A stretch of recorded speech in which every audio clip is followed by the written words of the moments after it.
Thank you, everyone.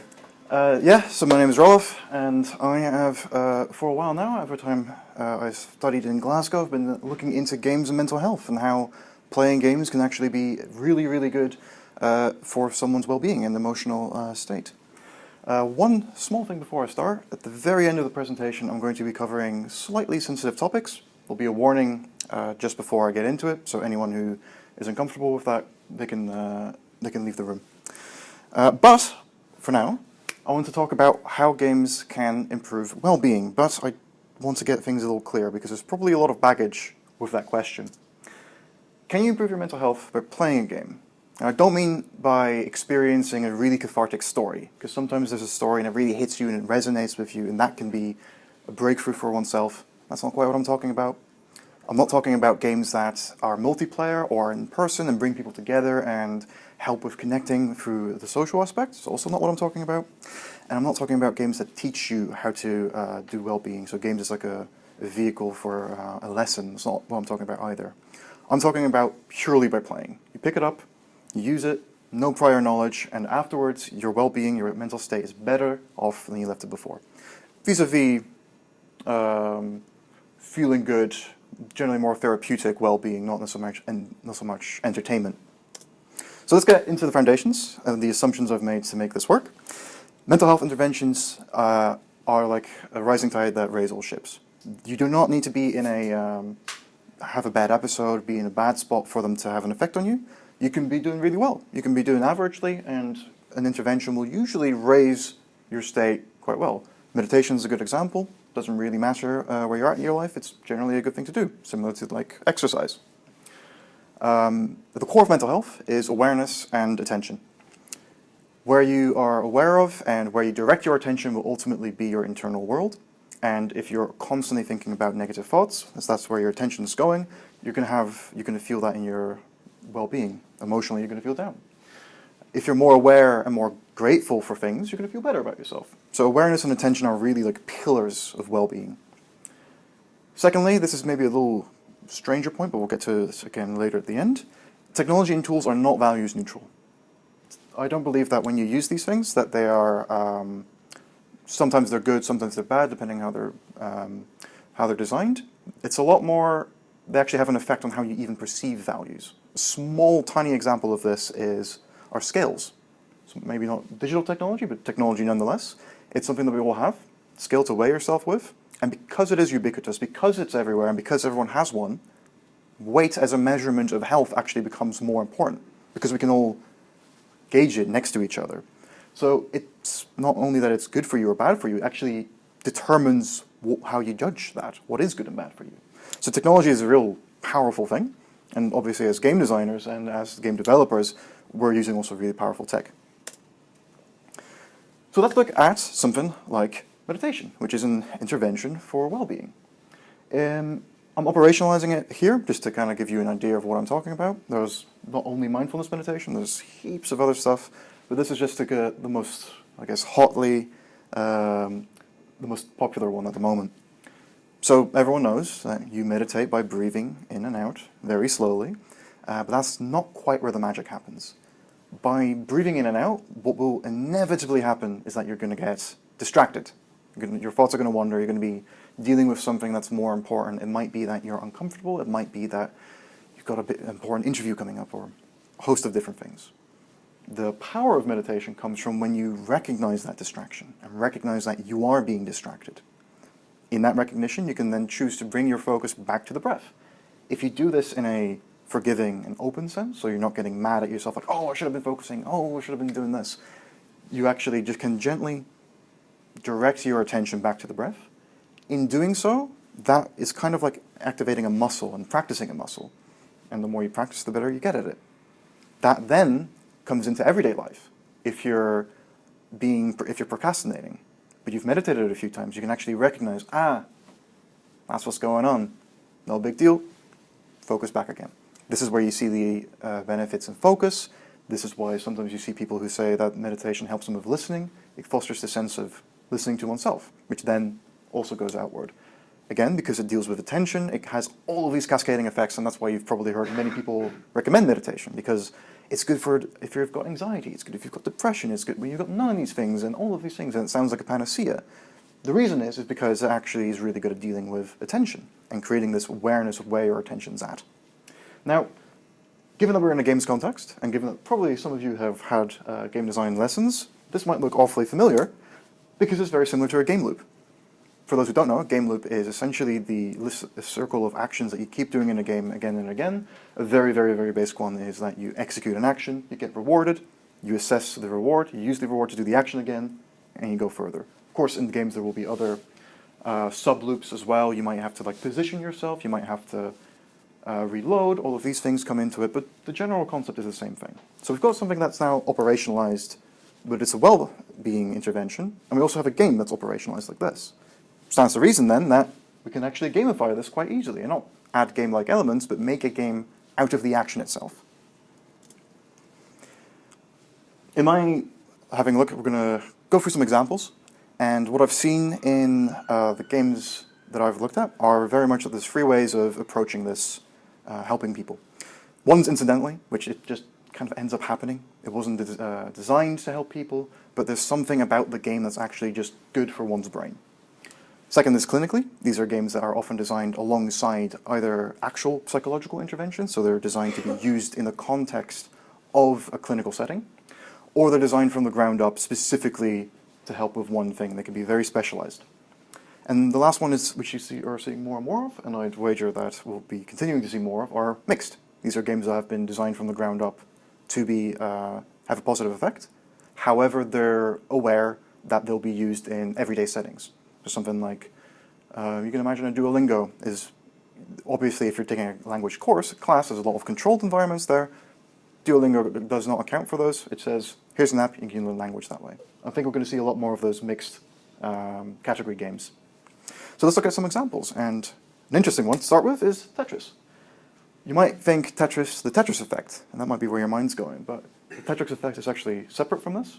It's, for those who don't know, it's an effect where even after having played Tetris and you put the screen down and you're looking around, you'll actually see blocks kind of flying about everywhere, so the game elements linger way past the game. They actually made a version of Tetris named after that, the Tetris effect. But this isn't something separate, which is really strange.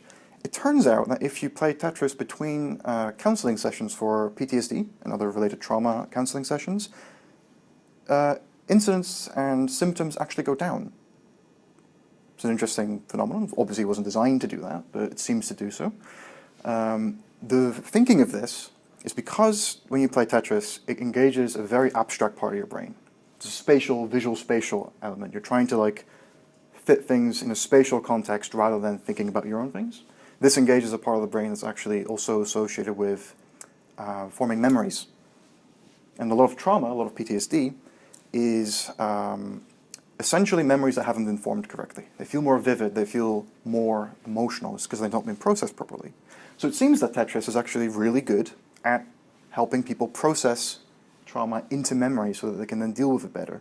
This would then explain why there's less flashbacks and other symptoms related to trauma. To my grievance, I suppose, they've not really looked into Tetris, what aspect of it has this effect. So it could be that there are other games that have this effect. Or it could be that there's something very specific about the game loop and mechanics of Tetris that cause this. Research on that is not out yet. What tends to happen is there's a study that uses Tetris, the other study uses Tetris as well, just to keep things consistent. But we're not accounting for the specific design elements of the game. But I thought it was interesting nonetheless. Next game we're going to talk about is, it's very difficult to explain, so I'll show a video for this one. It's a game called Sound Self, Technodelic. It's a VR game that creates a soundscape based on the person's voice. As you can kind of see from the image I've got up there, you can see it's not going to be a very normal image. I'll just pause real quick. This doesn't happen. You're playing a game where you have to use your voice. That's a very awkward thing for most people to do. How I'm struggling just speaking to a crowd of people there. So you can imagine speaking to yourself has a weird connotation. I'll put it a little softer as well. But you can see that this man will, I've also put it at a little speed because due to the nature of this game, it is going to take a while to get going. So I'll put it on 1.1. But all of that to say, just kind of pay attention to how this, our player here is actually experimenting with his Oh, ich werde da voice. schwindelig von. I'm not sure if that's showing up well. And keep in mind this is all in VR, so the person sees nothing but us. Danke.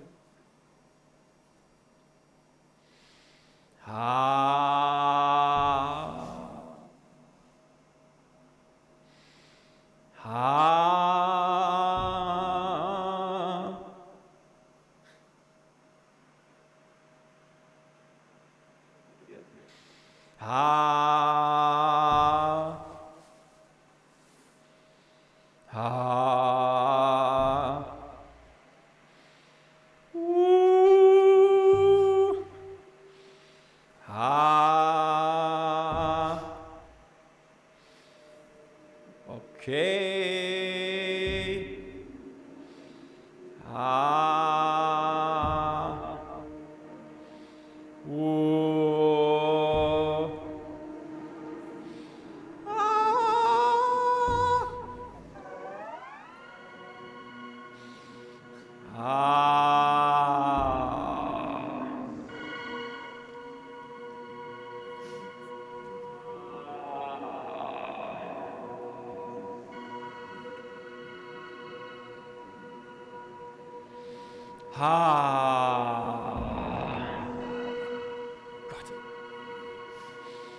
Gott.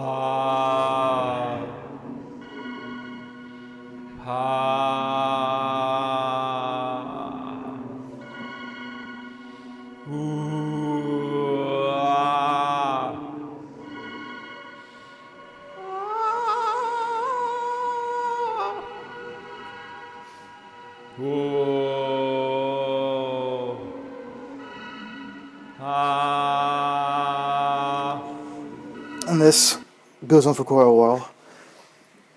It's an interesting one because it's a very abstract game.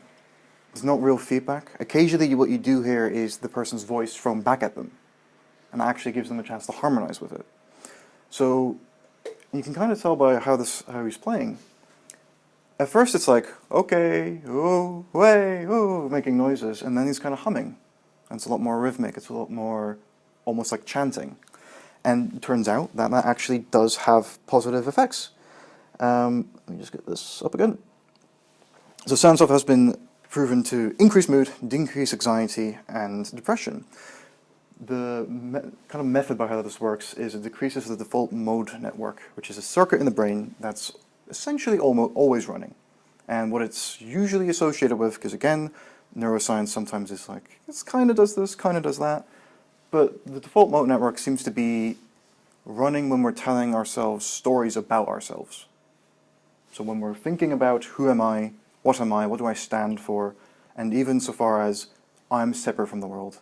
Because right now I'm looking at all of you, and you might think I'm looking at me.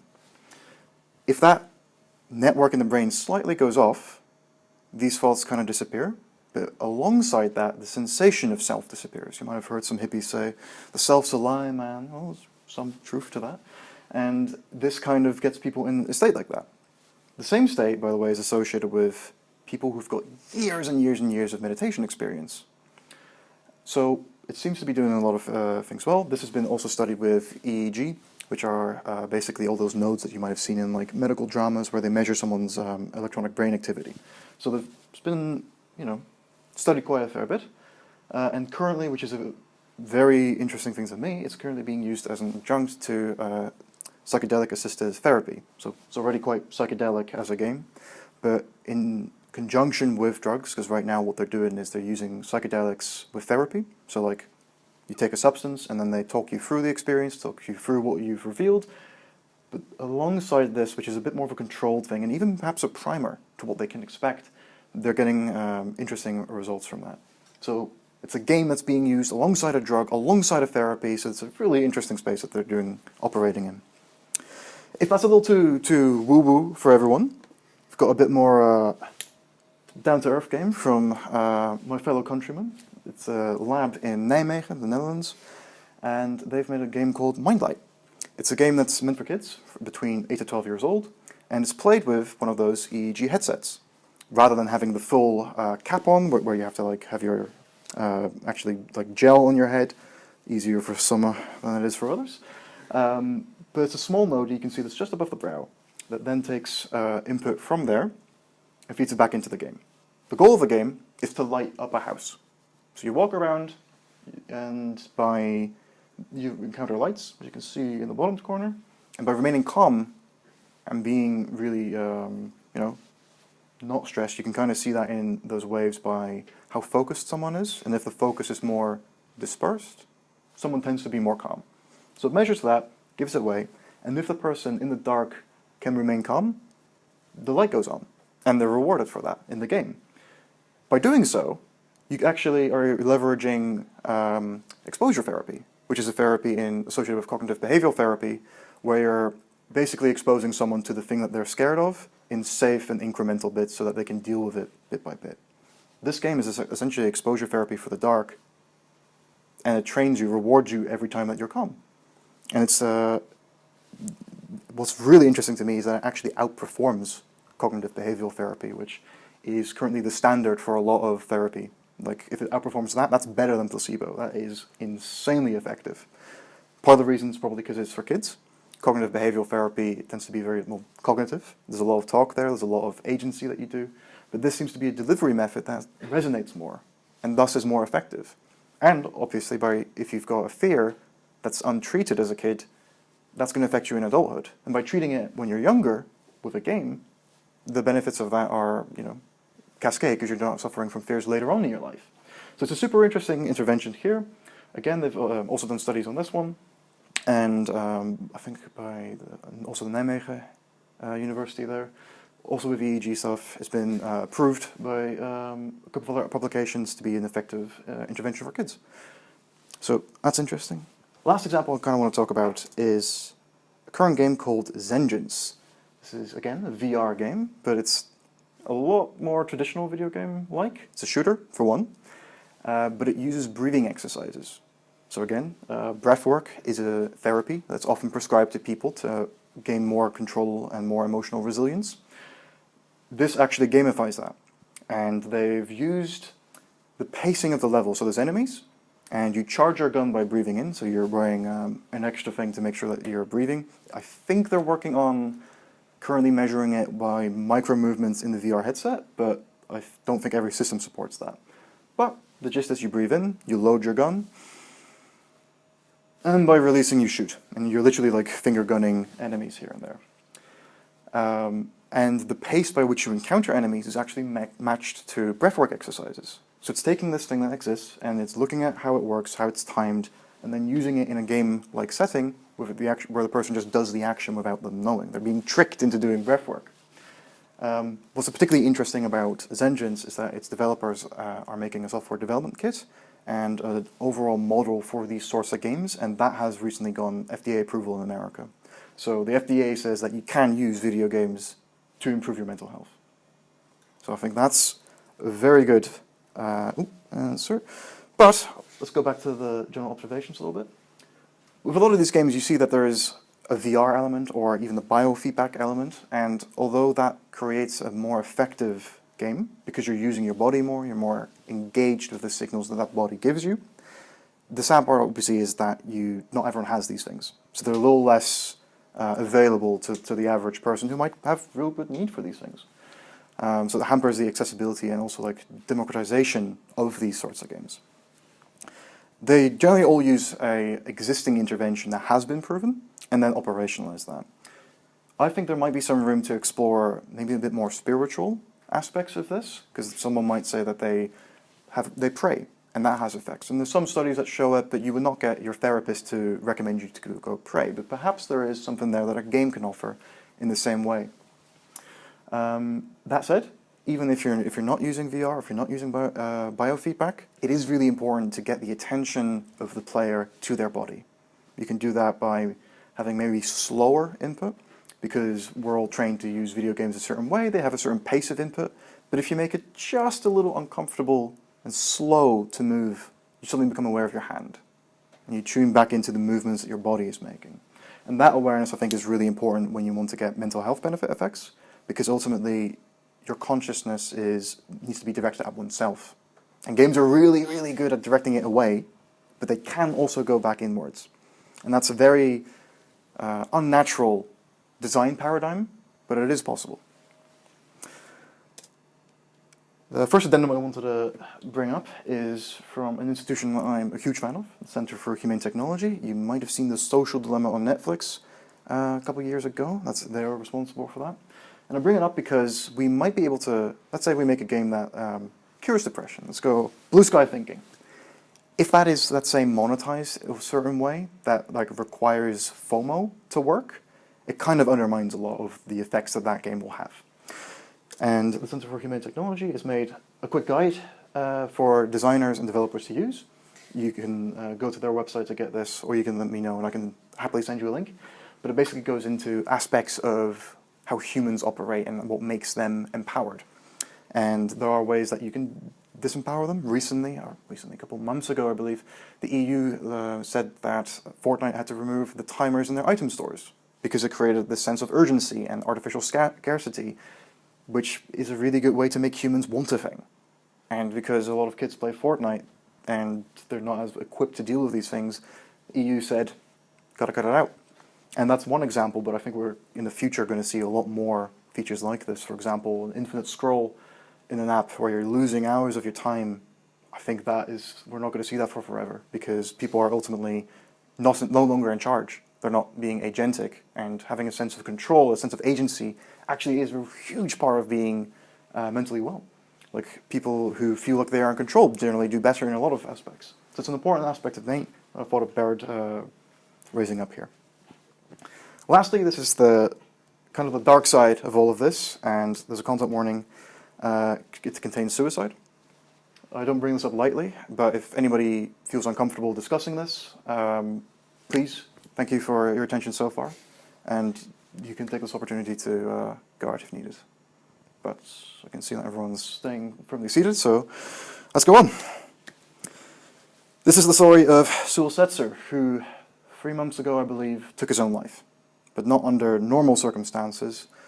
This boy took his life because a chatbot that he signed up for basically persuaded him into doing so. He, I assume, was lonely and looked for connection, found connection in one of these chatbots. They're always there. They always respond. You can't escape from them once you're in. They'll always respond, and they'll have an off day. Due to the way that this particular one was made, Sul might have said something along the lines of, "I'd like to meet you." Of course, it's an AI. That doesn't happen. But somewhere in its black box, it decided that maybe in the afterlife they could meet. And this became a concurrent theme in the chats and led to essentially the AI continuously asking questions along the lines of, when will we meet? I'll see you at the other side. And again, it's on your phone. It's always there. At some point, you give in. And now, thankfully, his mother started a lawsuit against the company that made this chatbot because she believes they are liable. But it really goes on to show that adopting tech that seems really useful could have its downsides. I'm sure the person who, as a matter of fact I know this because he now works at the Center for Humane Tech, the person who invented the infinite scroll did so initially just to get engagement up, and then turned out that people were losing their minds and that it was giving them content they wanted to see. It basically was his atomic bomb. He didn't want to make it. He made it by accident. And right now he's actually living his life trying to make amends for that. He's part of this institution to hold tech companies liable for this. And as designers, as developers, we can opt into not doing these things and opt into making the opposite, make people more empowered. Would an app or an AI chatbot that was aware of loneliness and the effects that has, would that have been better? Could that have helped him? Could a temporary friend to have the training wheels on to then meet people properly, would that have helped? Would it maybe apps that actually don't isolate people? Is that an assumption that we're running on? Or is that something that, well, we're not going to think about it because it makes us money? I'm saying that we have increasingly with technology becoming easier to access. Anyone can own their own MLM and make their own chatbots. There's a lot more responsibility involved with that ease of power that comes. So here's some of the takeaways I have. Technology's capacity for harm is incredibly powerful, but it's far from a given. It doesn't need to be. To what I said earlier, technology is powerful, and so much so that it affects our values. And because it can affect our values, we can design technology that makes us value our own well-being more. When you're on Instagram, for example, right now it's, I think, pretty well known and established that if a teenage girl goes on Instagram, she's probably just going to get body dysmorphia and depression. It's a very just straightforward causal chain at this point. But could that have been, basically, if Instagram is only providing content, what type of content is it giving? Could you be in charge of that? Could you set health goals, for example, and be reminded of those in a way that isn't setting you up to fail, that isn't making you compare all the time? There are ways to make these things do the opposite. They might not be as profitable, but long term, they will be. One, because I truly believe that these things are going to get legislated into the ground eventually. But secondly, if you've got an app that just makes people feel good, they're going to talk about it. They're going to recommend this to everyone. You can see this with people who do meditation, funnily enough. They won't shut up about it. It makes us very annoying people to be around, because we'll keep saying, you got to meditate, bro. Trust me, bro. But with technology, we can do the same thing. We can make actually tech that makes a difference. Of course, we're still fighting against a cascade of technology with bad incentives that lead onto this, but I think leaning into it can create a better tech ecosystem. So I challenge you all to design mindfully. I'd like to thank you for your attention. Thank you.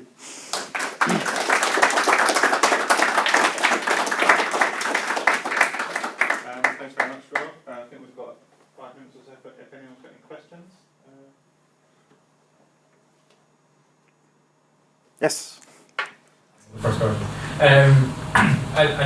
Thanks for the insight for it as well. I think it's a really something that I'm trying to do as well from a sort of esports to playing of competitive games, but also looking at how the role of playing games socially as a concept as well, and the different impacts that it has through Scottish Esports, the organisation I work for. So, in my other part is I'm still a student at Strathclyde doing masses of research, and I think although this is coming from more the physical side, it does have an impact onto the mental health side, is looking at sedentary behaviour, particularly within playing video games, which is something we totally sort of overlook, particularly if we go down the stereotypes, the stigmas of young kids in rooms at home playing on their PlayStation, Xboxes, in their dark room bedrooms. When are they going to get off of it?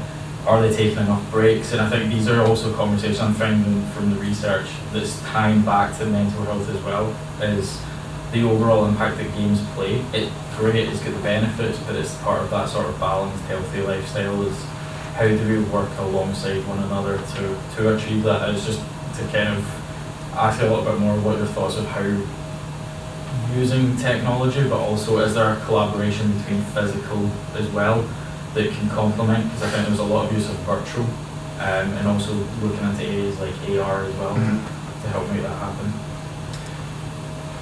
I kind of think that the sedentary stuff especially kind of ties into having also humane stopping points for a game. For example, this is a very specific example from ages ago, The Force Unleashed 2. I remember playing that game, and it was an action game, so it was, in a sense, it was a good thing that it never had a break. It just kept going, it kept going, it kept going. But then like 6 hours passed. And I used to be a kid, so it was kind of fine. But if you've got less time on your hands, there's no real point to stop. It kind of spurs you on and on and on and on and on, despite your own wants. And I think that's an example of a point where that then leads into the cascading effects of someone's now sitting down for this long, they're not exercising, they're not using their time effectively. So even when you're making something like an action game, like thinking of what's actually a good point for the user to stop is a point in there.